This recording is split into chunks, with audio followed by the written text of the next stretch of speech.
So we will begin with the third chapter. This chapter is all about important definitions as well as the frameworks regarding how different securities are basically created in the stock markets, as well as what are the different authorities that are functioning in the subject. This chapter focuses on those concepts.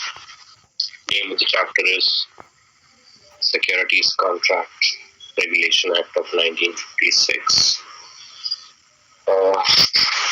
This simultaneously coincided with the older Companies Act of 1956 earlier, and basically it envisaged a mechanism where stock exchanges could only function or continue only if they complied with this particular act, and it also gave them the mechanism to slowly convert all the stock exchanges, especially BSE, which was the only stock exchange which existed in India at that point of time, into a company. That is why this act was made initially. So the main framework of this particular act is divided into three parts. One is the recognition of stock exchanges, second is securities contracts, and third is the listing process. So how stock exchanges are going to be recognized going forward, and what are the securities contracts that we need to learn, and what could be created in the future, as well as what is the overall importance as well as the process of listing. The Securities Contract Regulation Act mainly encompasses three rules and one regulation. One is the SCRR, which is the Security Contract Regulation Rules of 1957. Then you have the latest Securities Contract Regulations, Stock Exchange and Clearing Corporation Regulations of 2018. You also have Security Contract Procedure-Based Regulations for holding inquiries and imposing penalties, as well as the Security Contract Appeal to SAT, which is the Securities Appellate Tribunal, and all security contract related violations initially are adjudicated by SEBI, followed by which you can go to appeal to the Securities Appellate Tribunal. So SCRR talked about the whole corporatization and demutualization concept, which we talked about in the previous chapter. So converting stock exchange into companies, and also then distributing the powers to the brokers, and then the management being more streamlined. That whole process was why SCRR was created. It also talked about regular returns to be filed by these stock exchanges, which were called as recognized stock exchanges.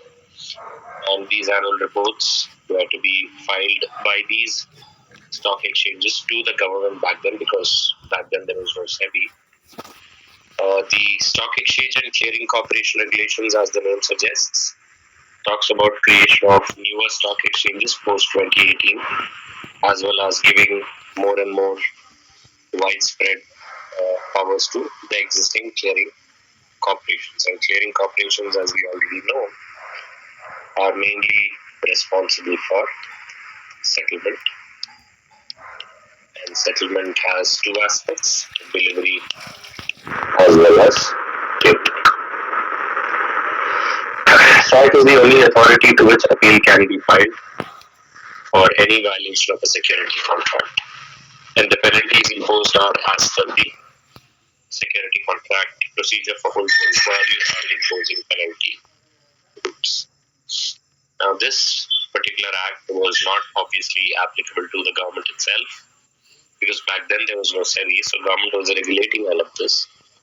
So Government of India, Reserve Bank of India, any other local authority does not pretty much come under the purview of this particular regulation. Also, any convertible bond, any other share warrant, any option or any right with respect to convertible securities also is not covered under this Act.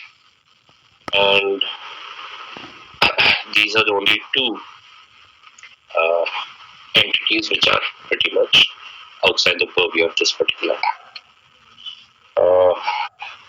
Eventually, this particular Act was amended multiple times, and after the scandal which plagued Sahara India, wherein they issued many warrants to non-suspecting investors and collected money from them without them ever being registered with SEBI.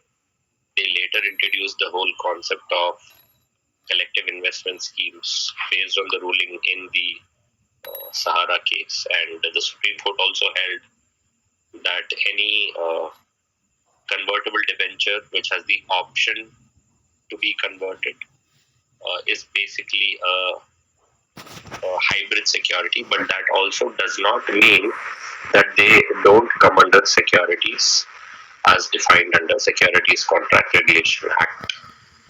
So we just saw the definition: convertible securities were initially not under the purview of Securities Contract Regulation Act. So they were not even considered to be a security at all, because the company is giving you something in exchange for converting this debenture or bond or any other warrant. So we have seen multiple convertible securities before. You have convertible preference shares, you have convertible debentures, you have convertible bonds, which we have seen foreign currency and Indian currency bonds, and convertible notes and warrants. These securities, because the company is giving you something in return, and they're not just taking money from you, they are not considered to be security in the traditional sense. A security is basically an instrument which helps a company raise money. Whereas a convertible instrument, by nature, initially you receive money, but later on, instead of the money that you have invested, you get something else in return. So Sahara utilized this loophole and started issuing what is called as a optionally fully convertible debenture. So they issued debentures to non-suspecting people. They collected small amounts of money with regular installments, and they named it, as application allotment and call money. And then eventually they ended up raising thousands and thousands of crores from some of the poorest people of our country. And then later on, they gave them the option to convert this particular security into some other form of a bond or some other form of security in another Sahara group company. So from time to time, they kept extending the maturity period of this bond. So initially, investors used to invest for 5 years, let's say. And after 5 years, rather than returning the money of the investors, they then gave them the option to convert this debenture into a bond in a much more lucrative Sahara group company. And then they eventually, after 5 years, again gave them one more option to convert this into another form of, let's say, a preference share or a debenture-based security in some other Sahara group company. And over a period of time, millions of Indian investors who invested in Sahara, they never got their money back. They always were given these schemes which are very lucrative. And the poorer the people were, the more enticed they were with these tactics of Sahara, and then Sahara ended up amassing thousands and thousands of crores of rupees, which was never returned to the investors. But then once the Supreme Court ruled against Sahara, eventually this concept of optionally fully convertible debentures, this was also added into the definition of Securities Contract Regulation Act. So securities basically includes everything we have studied till now. So it includes shares, debentures and bonds, any other marketable security. It includes derivatives. Also includes mutual fund units or any other CIS unit.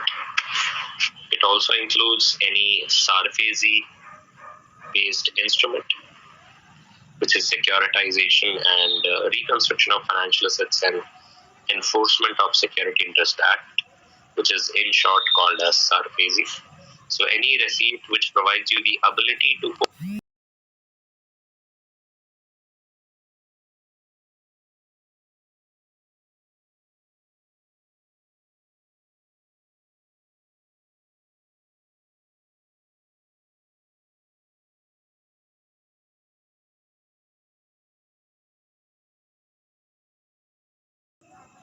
company based on any loan that that company has to recover from another company. So if you look at an example here, let's say there is company A. Company A owes money to company B. So company A are the debtors, company B are the creditors. So they owe money to this company and the due date is fast approaching. So what B does is it gives A an option to extend the repayment terms of this particular loan, and B says, I'm going to raise money from my debenture holders who trust my company because I've given you this loan. So I can't wait for a few more years, but I will give you extended repayment terms. So you can pay me after 3 years. But in the meanwhile, I'm going to raise money from my debenture holders, the money that you owe me. So let's say it's 100 crores that A owes to B.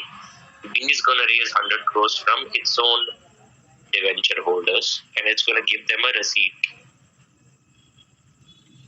This receipt will guarantee after 3 years that these debenture holders will receive some security from A. The security will not be an equity share.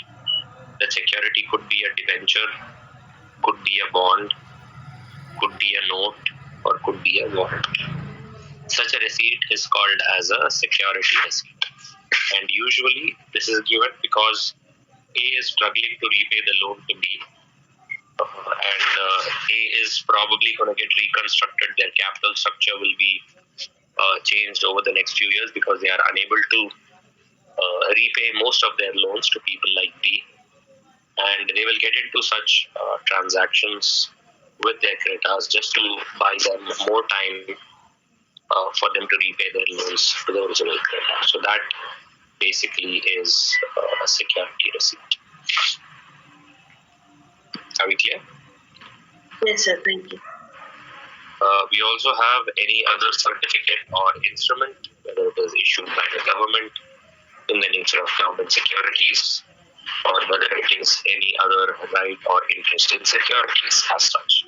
So a security in general is a share, is a derivative, which are of 4 types: futures, forwards, options, and swaps, CIS and mutual fund units, security receipt, which I just explained, and any other type of government or non-governmental security. All of them put together is considered to be securities under this act, under section 2, subsection H, and this includes the case of Sahara, which considered an optionally fully convertible debenture also to be considered a security. Other contracts, since we are talking about securities contract, we have spot contracts and we have futures contract. Spot contracts are for immediate delivery. That's their unique feature. And you can get the delivery on spot. It will reach your demat account the next day itself. So based on the current price, if you book a security and if you want to buy it, it will reach your demat account relatively shortly in the next day. Therefore, any transaction that you undertake in securities and you undertake to buy the security either on the same day or on the next day, such a security contract is called as a spot delivery contract, and everything else will be future delivery. Stock exchange, we have already seen, is any entity which is either incorporated as a company, and if it is not incorporated, it has gone through a scheme of corporatization and demutualization. That is their unique feature. We also have recognized stock exchanges, which are recognized by the central government and SEBI. Currently, there are two in India, BSE and NSE. Government securities are securities that are issued on behalf of a central or state government. Derivative includes three types of derivatives: a security derivative, a commodity derivative, or a currency derivative. This also we have seen earlier. Commodity derivatives, there are many types in India. There are 6 major ones, which we have seen before. Security derivatives are called in your book as equity derivatives, but it may not be equity all the time. Securities Appellate Tribunal is the tribunal to which you can go for appeal against any order passed by SEBI. So first, you go to this website called Scores. From Scores, you file a complaint to SEBI. SEBI takes action against the company or the intermediary against whom you have a problem. And if SEBI's action is insufficient or if you're not happy, then you go to appeal to SAT. If you're still not happy with the SAT decision, then you go to the Supreme Court. This is the usual appeal process under the Securities Contract Regulation Act. Stock exchanges, on the other hand, are not created that regularly in India, but if you want to create one, you have to apply for recognition. And for applying for recognition, you need to opt for a scheme of corporatization and demutualization. And under that scheme, the memorandum and articles of association of that company will be submitted to the central government. They will decide what will be the powers given to the board of directors of your company, what will be the powers and duties of the office bearers, who can be admitted to your stock exchange as a broker. All of this will be decided by the central government, and if they are happy, they will then grant you the recognition. So that process is very straightforward. Central government also has the power to withdraw the recognition that has already been granted to. Under SCRA, central government also has additional powers apart from giving recognition and taking away recognition or withdrawing of recognition from stock exchanges.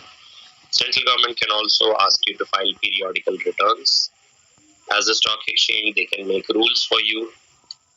They can also take over your governing body, which is nothing but the board of directors of your stock exchange. They can suspend the entire stock exchange business for a few days or even months at a time. They can even prohibit certain transactions. They can grant immunity to people, and they can even delegate this particular function to other authorities, which central government sometimes delegates to SEBI. So these are the major powers of the central government with respect to stock exchanges. Every stock exchange should also maintain their books of accounts since they are a company.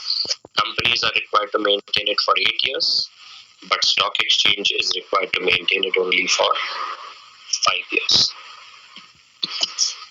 This is a unique feature which is solely applicable to stock exchanges in India because they are also companies, but the rule is different because central government has decided to give them a lesser maintenance period because the number of transactions that a stock exchange goes through is actually far higher than a normal company.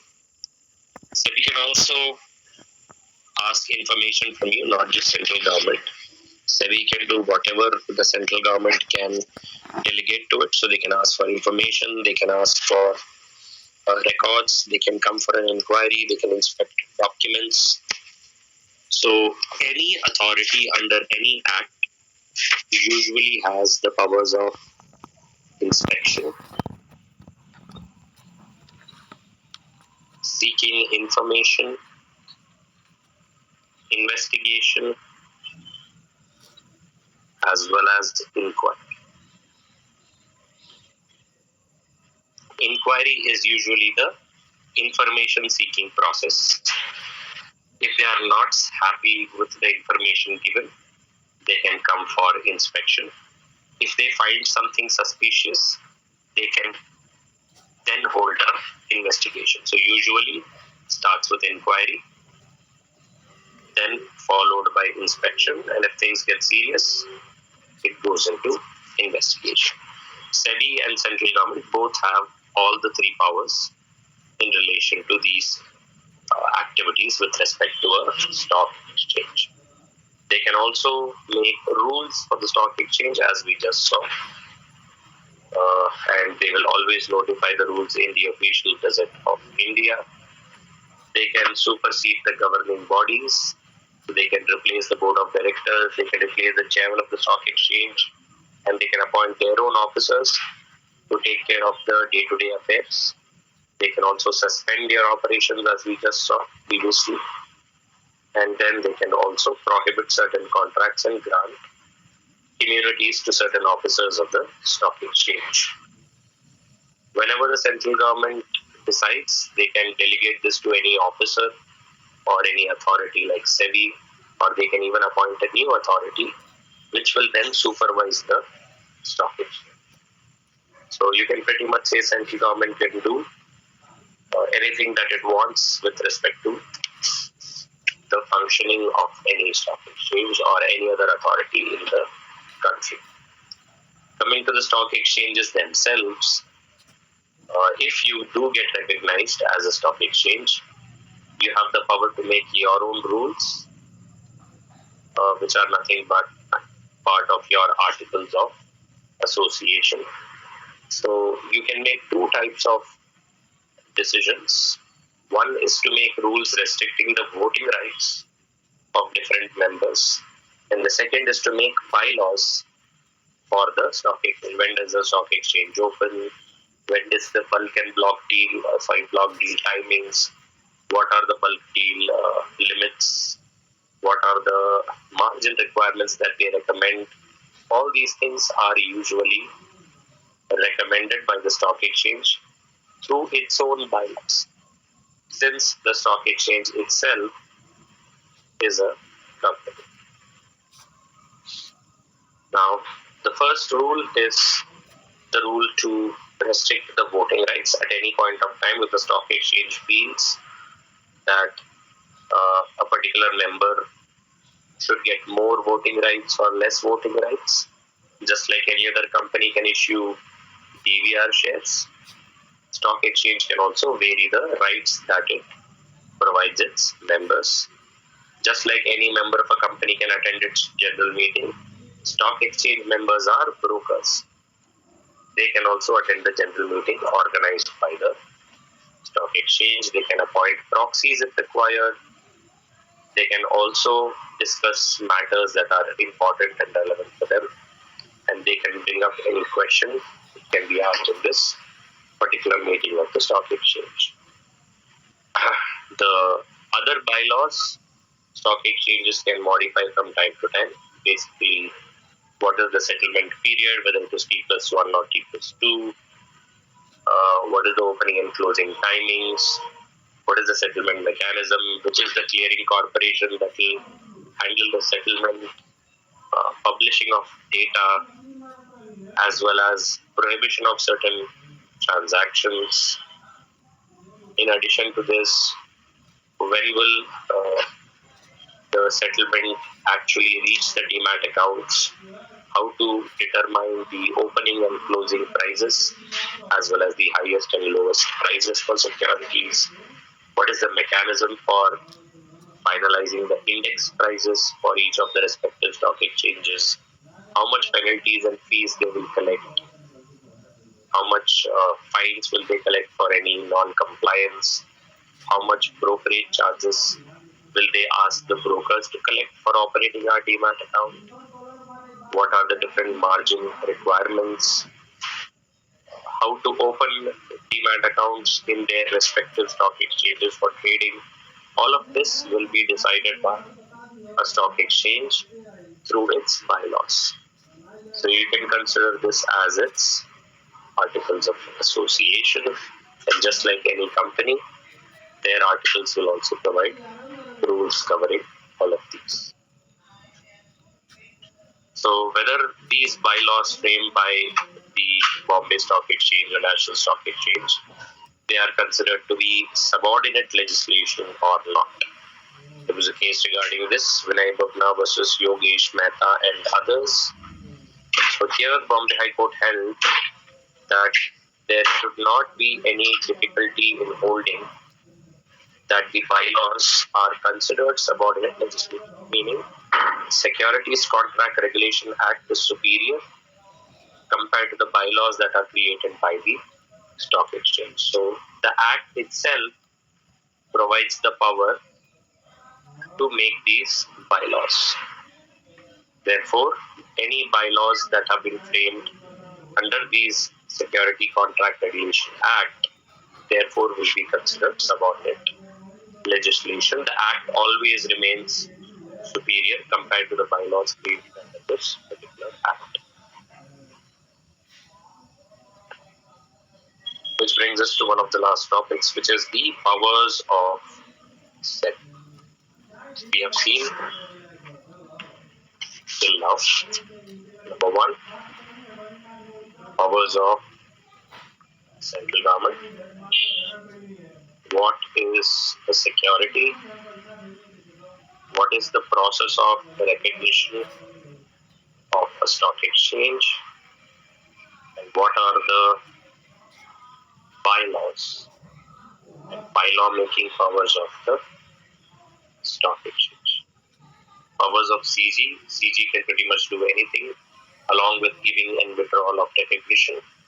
Security definition was covered under section 2H. Recognition of stock exchange is done by the central government.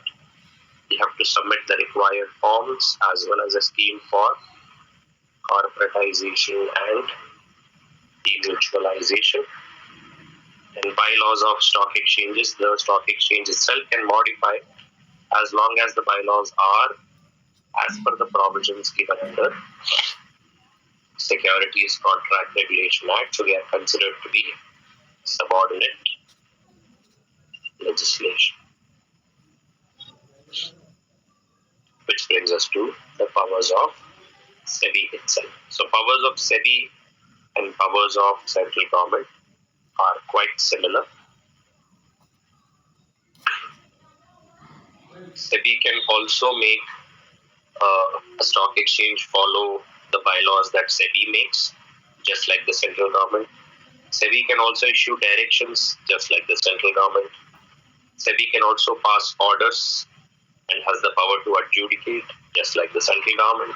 And SEBI also has the powers to make regulation, which has been delegated to it by the central government. So these powers pretty much are an extension of what the central government is trying to do.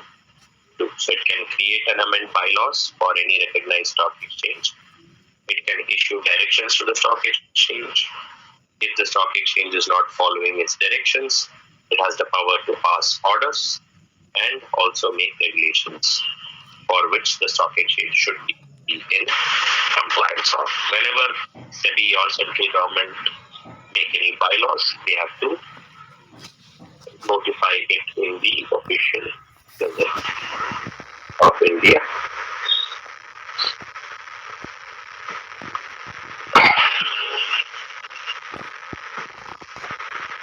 And that pretty much is what the chapter is all about. Now, the different regulations that SEBI has already made for the functioning of stock exchanges is number one, prohibition of insider trading, which is part of your syllabus. LODR regulations, listing obligations and disclosure requirements. ICDR regulations for issue of capital and disclosure requirements, SAST regulations for regulating takeovers, which is also called as the takeover code, buyback of securities, which used to be in your syllabus, has been diluted significantly in yours, and then how to delist the securities which are listed on a stock exchange if for some reason a company wants to not continue with listing its securities. So the whole cycle of creation of a security till the time of delisting, all regulations have been made by SEBI itself. And if a stock exchange does not ensure compliance with these regulations for all the companies that are listed there, then SEBI will take action, and SEBI has the power to adjudicate. Usually, SEBI will appoint a division chief in the SEBI office to be this adjudicating officer. This person will pass the adjudicating order, and if you're unhappy, as we already saw, you can go to appeal to SAT and subsequently the Supreme.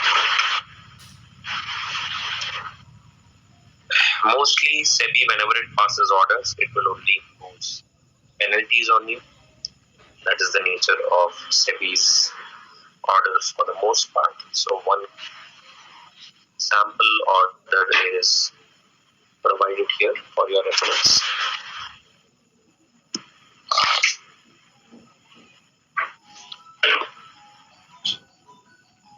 Which brings us to the whole public issue aspect of this particular chapter, which is the last part of this chapter. Whenever you contravene any provisions of any SEBI regulations, you will be subjected to different types of penalties. So let's first have a look at public issue itself. Now, this is the process by which a company issues securities for the very first time. We have seen that public issue is of two types. We have both IPO as well as SPO. Whenever the company issues a security for the very first time, it is considered to be an IPO. And whenever there is any subsequent issue of securities, it is considered to be a FPO. So IPOs are initial public offers and FPOs are further public offers which are offered to the public.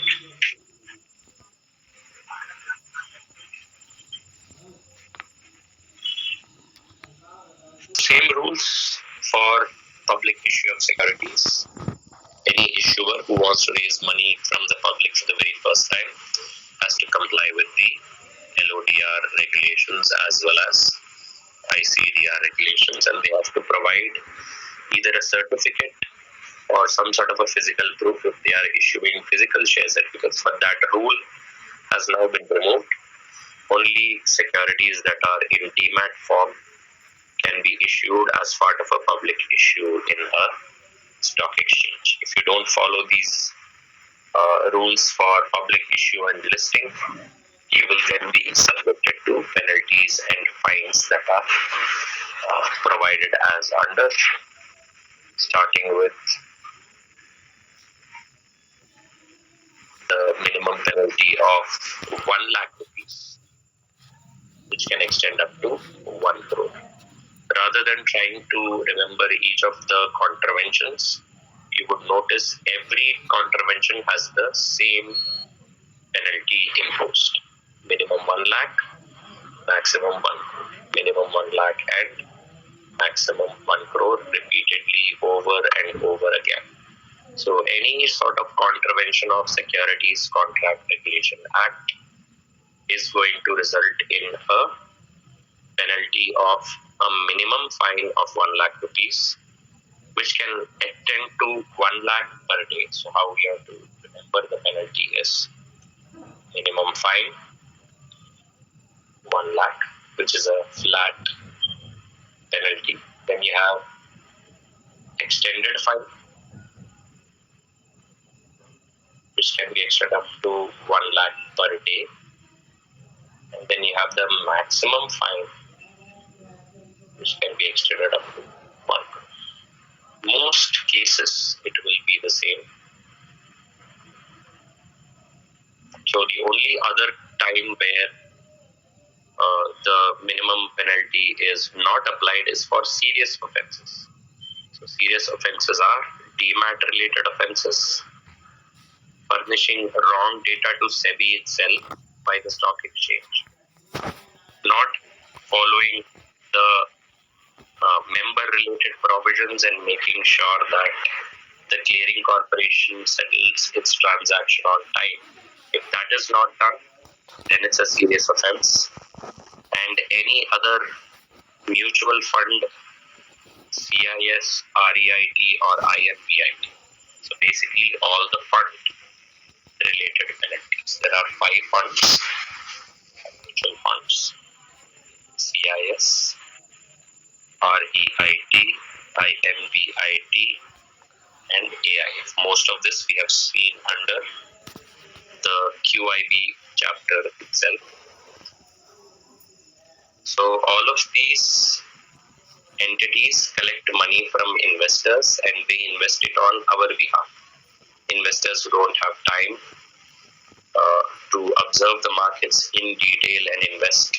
Such investors will usually invest in these 5 funds. So these are a type of indirect investment. So whenever you have invested money in these 5 entities and they have not given you information regarding their investment strategies or they have not fulfilled the conditions of the listing agreement, then the fine increases to the second type of fine, which is minimum of 5 lakh rupees extending up to 25 crore. Only when you don't follow or don't provide settlement related requirements, that is, you don't settle transactions on time, that is T+1, and if you don't provide information to SEBI correctly regarding its compliance with rules and regulations, only in that case will the fine extend to 5 crores. So to summarize,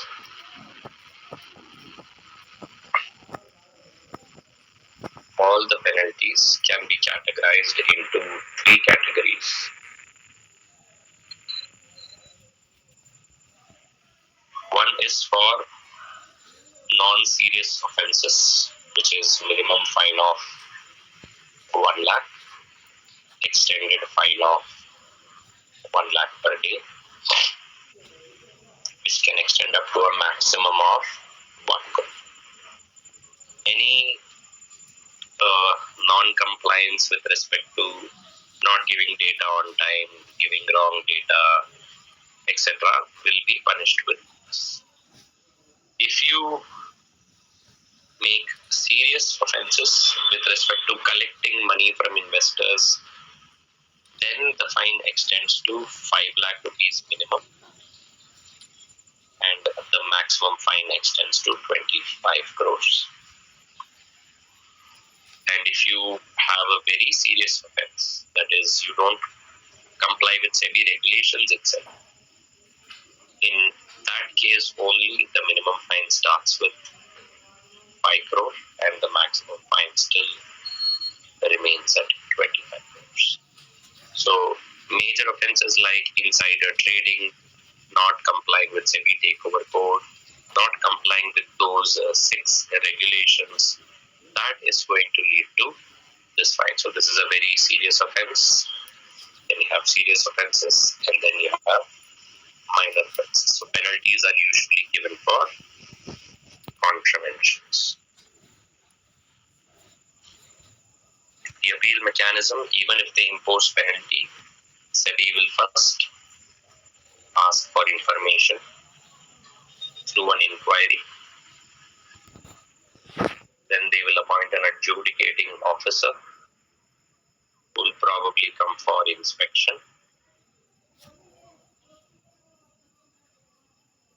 If he collects data which is suspicious, then they might call for additional data after taking permission from the central government. Either the central government will appoint a new officer or the same adjudicating officer will continue the investigation, and then he will submit his findings and pass his preliminary adjudicating order, which is considered to be the SEBI order. If you are not happy with the SEBI order, you can appeal to SAT. 45 days time usually for this appeal. And if you are still unsatisfied with the SAT order, you can appeal to the Supreme Court in 60 days on any predominant question of law. So this is your appeals mechanism. So all in all, this chapter focuses on giving us information regarding these securities and the overall process involved behind the regulation of these different securities contracts.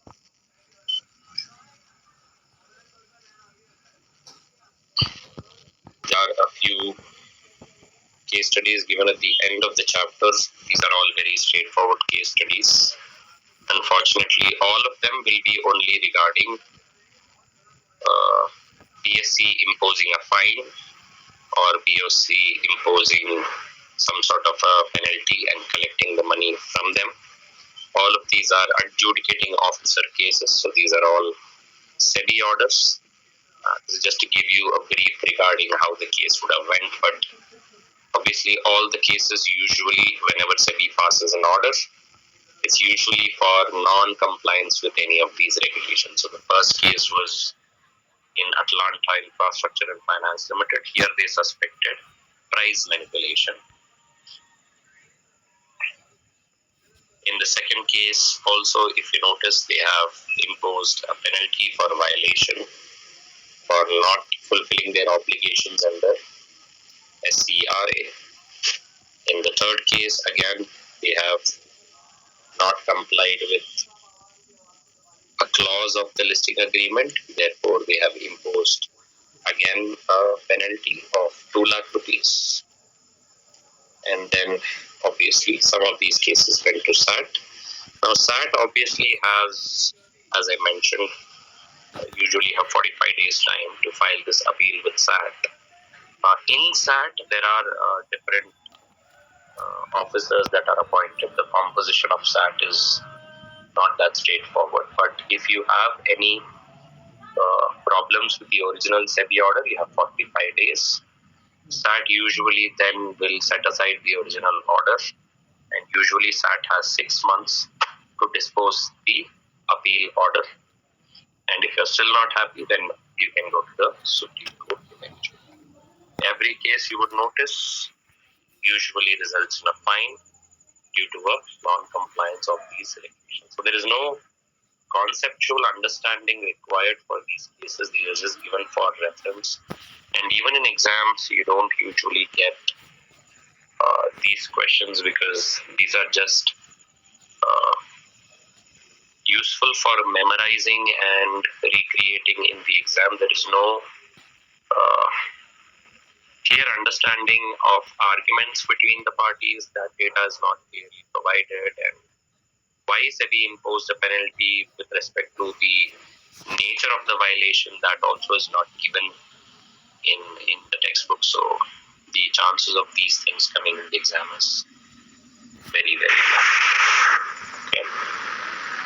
So yeah, that pretty much is going to wrap up this particular chapter.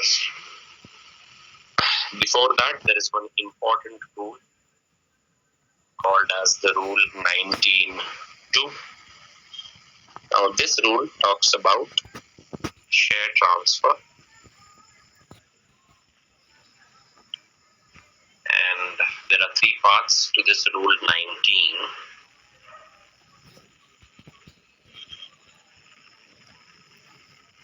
19.1, 19.2, and 19.2b.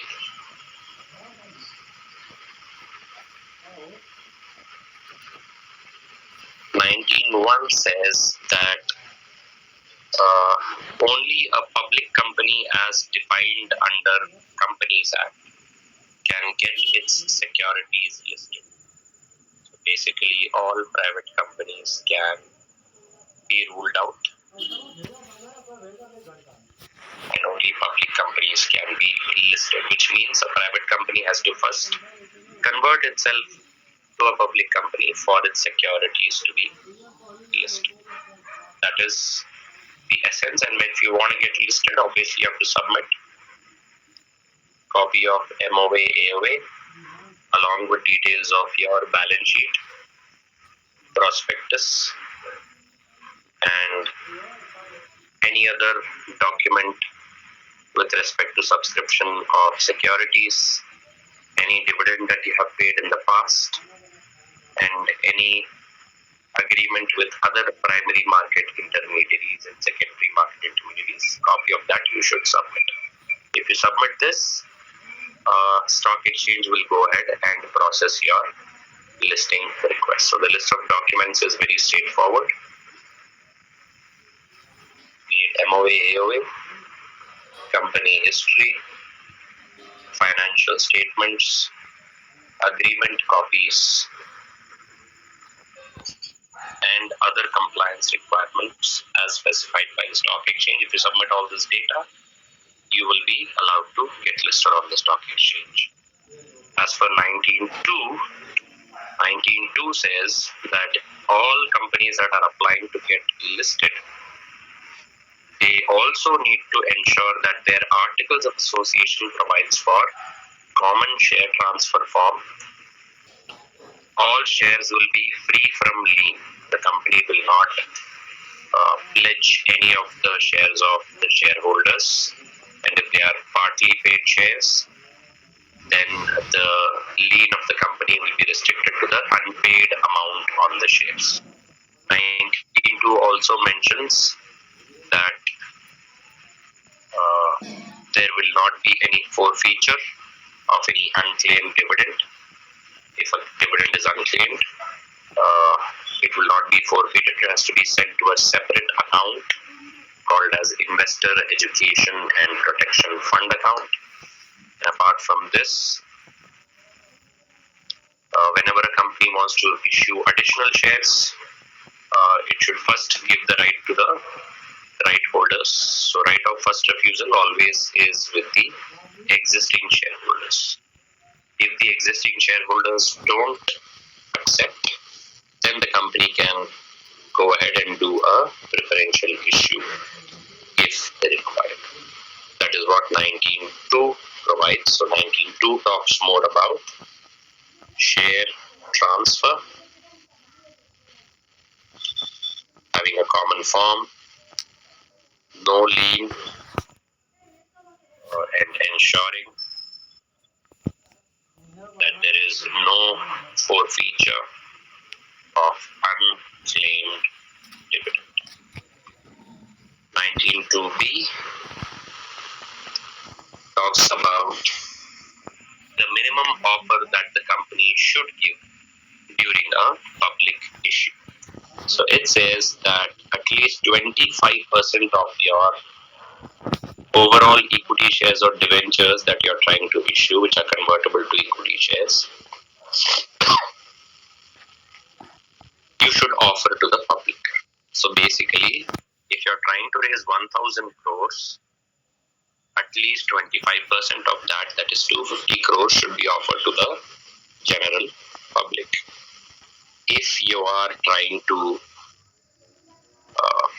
raise money of up to 1,600 crores, okay, and if you're trying to raise money of more than 1,600 crores to 4,000 crores, so 1,600 to 4,000 crores, the percentage will be decided by the stock exchange.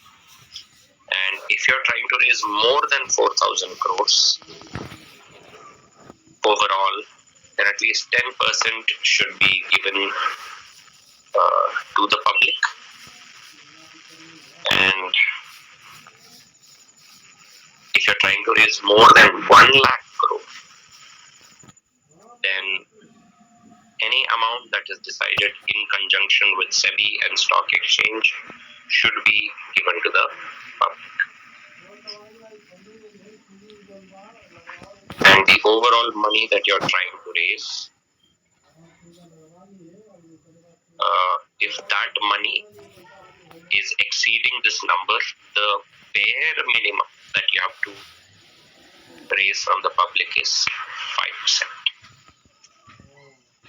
So that is the lowest possible percentage of offering to be given to the public. This is what the rule 19(2)(b) provides. So it says less than 1600 to 4000, 4000 to 1 lakh crores, and more than 1 lakh crores. The bare minimum is 5%. Actual percentage will be decided by the stock exchange. If you're raising less than 1600 crores, at least 5%, 16 to 4000 crores, as decided by the stock exchange. 4000 crores to 1 lakh crores, at least 10% should be given to the person. So that is the summary for Rule 19(2)(b). Provide so many securities to the public, and the public subscribes to at least 90% of this, which is considered the minimum subscription limit, then your issue is said to be successful. Then your public issue is said to be successful. That is the second part of this particular rule.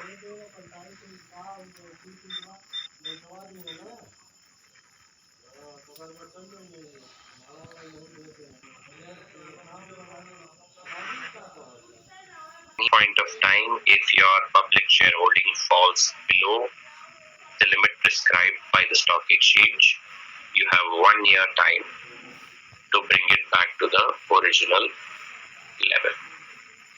So overall, the minimum public shareholding, or the MPS, is fixed at 25%. In a public issue, you have to allocate at least so much to the public.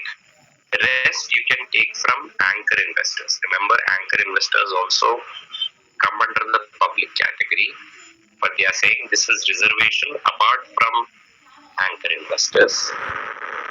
So from direct public and retail and non-institutional investors, you should raise this much money as provided in Rule 19(2)(b), and overall minimum public shareholding at all times should be at least 25%. If the number falls below 25%, then you have 1 year to bring the percentage back to the 25% limit. So that pretty much is the conclusion of this particular chapter. So let's summarize what we have learned here.